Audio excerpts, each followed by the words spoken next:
परम पूज्य सोना रिम्पोचे की दूरदर्शी सोच और प्रयासों से परम पावन दलाई लामा के आशीर्वाद से भारत के टेलीविजन इतिहास में पहली बार शुरू हुआ है एक टेलीविजन कार्यक्रम जो समर्पित है भगवान बुद्ध के दर्शन, ज्ञान और बौद्ध परंपराओं को। कार्यक्रम में दुनिया के तमाम बड़े बौद्ध धर्मगुरु, बौद्ध ज्योतिष शास्त्री रोज आप तक पहुंचा रहे हैं अमूल्य जानकारियां। सबसे पहले देखिए बौद्ध धर्म से जुड़ी महत्वपूर्ण जानकारियां। बुद्धं शरणं गच्छामि धम्मं। कार्यक्रम शराब सैंपो आपको हर रोज भगवान बुद्ध और उनके दर्शन से रूबरू करा रहा है। इस कार्यक्रम में हर रोज आप भारत के अलग अलग हिस्सों में रह रहे बौद्ध धर्मावलंबियों की जिंदगी और भगवान बुद्ध में उनकी अपार आस्था से रूबरू होते हैं। इसी सिलसिले को आगे बढ़ाते हुए कार्यक्रम में अब हम आपको दिखाने जा रहे हैं अरुणाचल प्रदेश के पश्चिम खेमांग जिले में रह रहे बौद्ध अनुयायियों का जीवन। परम पूज्य 13वें सोना रिम्पोचे ने जब अरुणाचल प्रदेश के दूरस्थ गांव का दौरा किया तो उनकी मुलाकात भगवान बुद्ध में अपार आस्था रखने वाले इन अनुयायियों से हुई।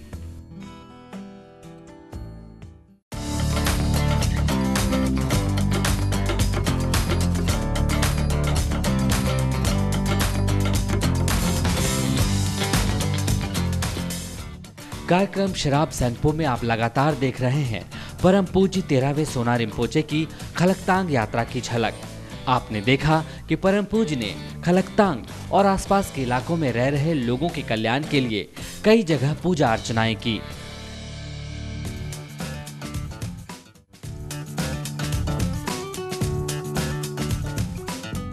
लेकिन खलकतांग के लोगों को सबसे महत्वपूर्ण संदेश परम पूज्य 13वें सोना रिम्पोचे ने खलकतांग यात्रा पूरी होने के ठीक पहले दी, जब खलकतांग के विधायक माननीय श्री तेंजिंग नोरबू थोंडोक ने उनसे मार्गदर्शन मांगा।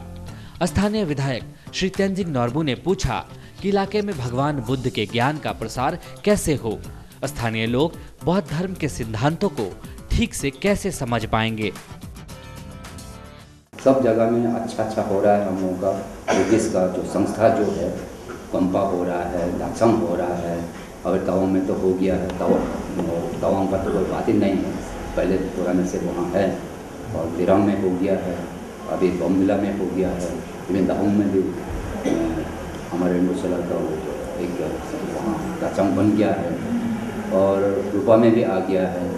तो हमारा यहाँ इस खलकतांग चोंगपो मोर्शिंग खलकतांग और रोंगनांग छो में थोड़ा हम लोग का कमज़ोर है। पंपा वहाँ नहीं है, दाचम नहीं है। वहाँ भी एक ऐसा हम लोग दाचम कर पाने से बहुत ही अच्छा होगा, क्योंकि हमको याद दिला रहा था। तो आज रिम्पोचे हम आप यहाँ बता रहे हैं, हम आपसे ये एडवाइस लेना चाहेंगे आपसे, हम लोग कैसा करने से ठीक रहेगा, आगे कैसा बढ़ने से ठीक रहेगा, किस प्रकार से यहाँ भी एक दाचम ला पाएगा, ये हम आपसे एडवाइस लेना चाहेंगे।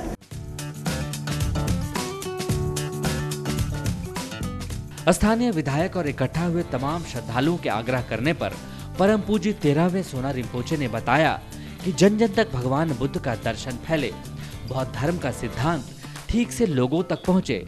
इसके लिए जरूरी है कि मोनेस्ट्री या धार्मिक संस्थान समाज से जुड़े, समाज के काफी करीब आए। हजारों साल से हमारा समाज का बैकबोन हड्डी जो है ये मोनास्टिक इंस्टीट्यूशंस है। क्योंकि मोनास्टिक इंस्टीट्यूशंस अगर जिस दिन कोलैप्स होगा पूरा, फिर हमारा समाज भी जैसे ऋषि आदि अपतानी जैसे होने लगेगा।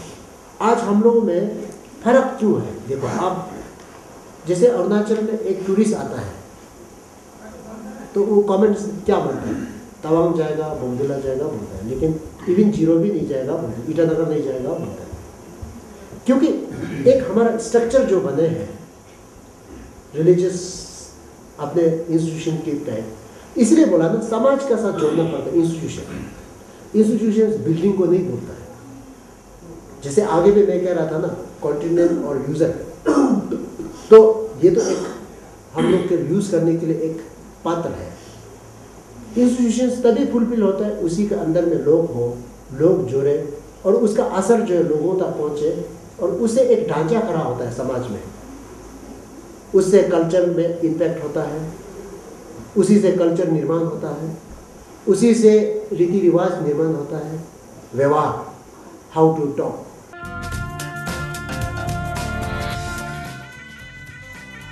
शराब सैंगपो के अगले एपिसोड से देखिए परम पूज्य सामडोंग रिम्पोचे की दाहोंग यात्रा।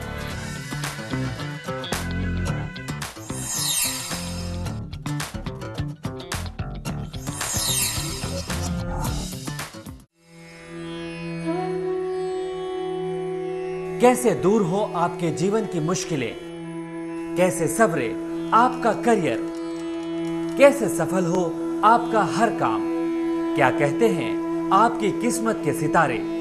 जानिए सटीक होने वाली बौद्ध भविष्यवाणियां।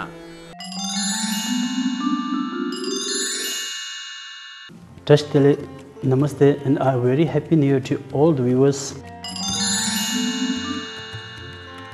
16th of January 2011, Sunday and 12th lunar day of 11th month.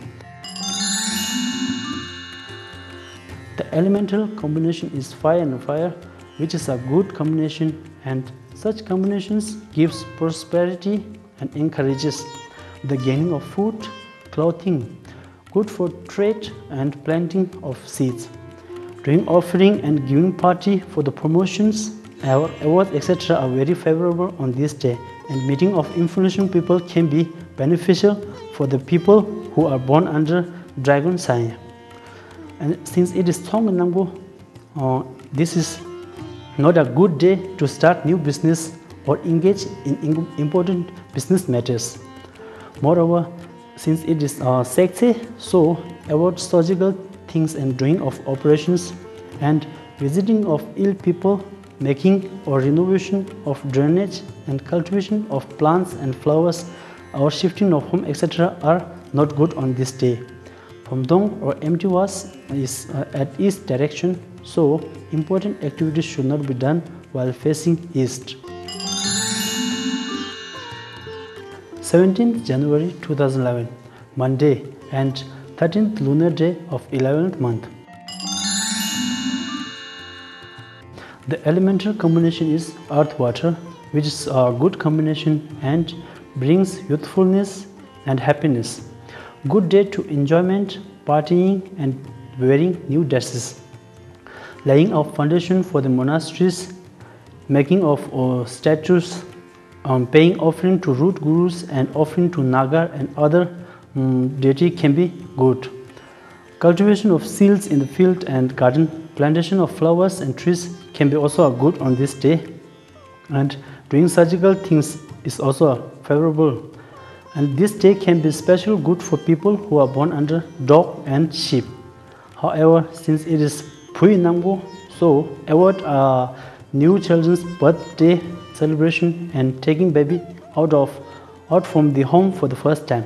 Moreover, Lord of Earth or Sadak Simbung is present in the day, thus undertaking journey or starting important work is not favorable, and Phumdong or empty was is at east direction, so important activities should not be done while facing east. 18th January 2011, Tuesday and 14th lunar day of 11th month. The elemental combination is fire, wind, and it is a good one where it brings auspicious to you, and doing religious ceremonies, praying to deities, practice of dharma is very good. Especially good for doing Naga Puja as there is Luthip in this day, and most favorable timing is between 6 to 7 am. The day is good for people of horse and snake, and since it is Mag Nangbo, so army or anyone going to war should be avoided. This day is of Sojong, thus a good day for generating more merits and to purify negative deeds. A good day to adopt new pets, fighting for court cases, amending of house from, and however It is not a good day to share one's secret or to have secret discussions. Changing of residence, to send wealth or parcel and are not a favorable day, and particularly bad day for people who are born under bird and monkey.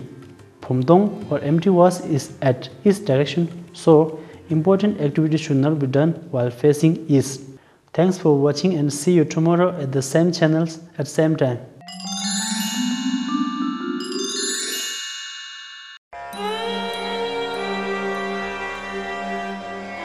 बुद्धं शरणं गच्छामि धम्मं शरणं। भगवान बुद्ध पूरी दुनिया के मार्गदर्शक हैं। इनके दिखाए रास्तों को अपनाकर हर कोई ज्ञान की रोशनी पा सकता है और अपना जीवन सफल बना सकता है। लेकिन आज भी बहुत लोग ऐसे हैं जो भगवान बुद्ध के दर्शन और बौद्ध धर्म के सिद्धांतों से अनजान हैं। इसलिए कार्यक्रम शराब सैंगपो में भारत ही नहीं बल्कि दुनिया के एक न एक सबसे बड़े बौद्ध धर्म गुरु हर रोज धर्म ज्ञान देते हैं।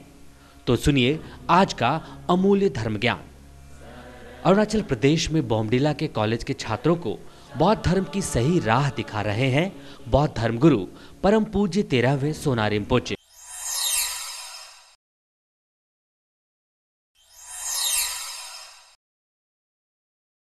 थोड़ा टेक्निकल क्वेश्चन जैसे है,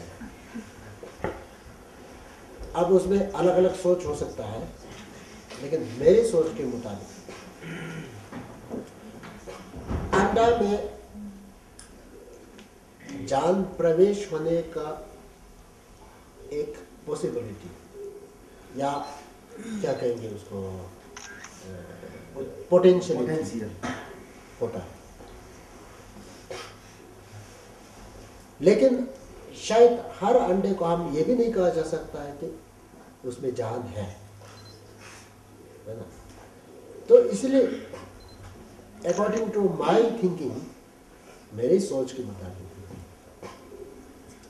नॉर्मल अंडे को खाने से पाप होगा ऐसा मैं नहीं मानता हूँ,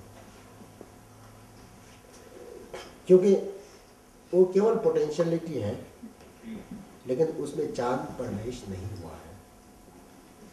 अगर आप अंडे को उसमें ऐसा परिस्थिति में रख दें जहाँ पे वो जान प्रवेश होता है और वो अंडे का शेप जिस दिन से बदल जाता है ना, तब से शायद उस अंडे को खाने से फिर आपको वैसे मतलब क्या कहेंगे, शायद किसी जान को आपने छीन लिया, इस तरह का पाप हो सकता है।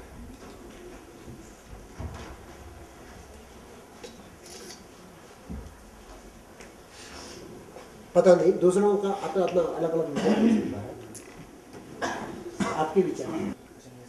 हमारा तो काया है, शरीर धारण किया है, शरीर धारण किया है। अगर एक जीव का जान भी जाने से अगर 50 आदमी का पेट एक टाइम में भरता है तो ये तो पाप तो छोटा छोटा होकर बट गया अगर पाप भी करते। अगर वो जस्ट चूजा बनने का स्टेज में पहुंचने वाला है उसको खाते हैं तो हम एक ने एक को ये कर दिया तो उसमें हम ज्यादा पाप कर रहे हैं ना। लेकिन इनका क्वेश्चन है कंडीशनल नॉर्मल एक सनद उसमें जान है या नहीं है, इनका क्वेश्चन नहीं। जान तो नहीं है, जान की संभावना है। हाँ तब ठीक है, जान की संभावना। तब मेरा जो वो यहाँ का हमारे पहाड़ का कंडीशन है, पहाड़ के कंडीशंस में हर आदमी ने शरीर धारण किया है तो उसको चाहे प्लांट प्रोटीन चाहिए चाहे एनिमल प्रोटीन चाहिए। यहाँ हमारी झूम खेती में या मौसम की अनिश्चितता के चलते पहाड़ में मिट्टी का लेयर बहुत पतला होने के चलते प्लांट फिर डिफोरेस्टेशन होने के चलते प्लांट प्रोटीन कम मिलता है तो हम लोग एनिमल प्रोटीन इस को लेना ये भी एक कंडीशनल ट्रूथ जैसा हो जाता है शरीर को बचा के रखने के लिए। लेकिन हम उसको मतलब लग्जरी के तरह खाएं तो पाप जैसे होगा। लेकिन हम इस शरीर को बचा के रखने के लिए अगर लेते हैं तो शायद पाप नहीं होगा, मेरा समझ में।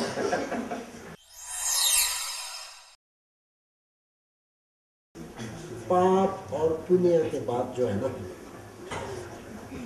वो आरंभ में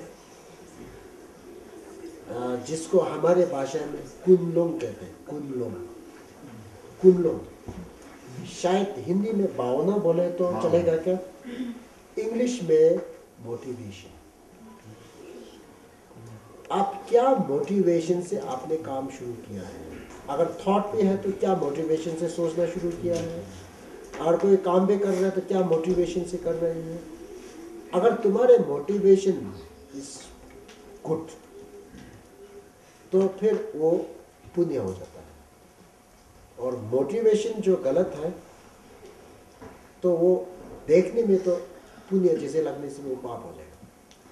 जैसे आपका मोटिवेशन जो है गलत हो करके मंदिर में आकर के तुम बत्ती जला रहे हो, तो जिन आदमी ने तुम्हारा मोटिवेशन को देखा नहीं, मालूम नहीं ना समझने वाले लोग बोलेगा ये तो पुण्य कर रहे हैं, लेकिन इन रियलिटी क्या हो रहा है, तुम पुण्य नहीं कर रहे हैं, तुम तो पाप ही कर रहे हो, क्योंकि तुम्हारा मोटिवेशन तो वो चल रहा है, गलत भावना, गलत मोटिवेशन है ना। अब अगर तुम्हारा मोटिवेशन सही हो, जैसे इन्होंने कहा है, अगर मान लीजिए मैं एक गाड़ी पे जा रहे हैं, उस ड्राइवर को लाखों रुपया दे दिया कि ये सारे खड्डे में गिरा दो, अगर मुझे पता चला तो मेरा मोटिवेशन है कि 50 लोगों को जान को बचाएं वो बस को, तो हम ड्राइवर को पिटाई करो या उसको मर्डर भी करके मैंने अगर 50 लोगों की जान बचाए, तो उसका कार्य तो पाप था ना देखने में तो, लेकिन बिकॉज ऑफ मोटिवेशन वो पाप नहीं रह जाता है, वो पुण्य काम हो जाता है।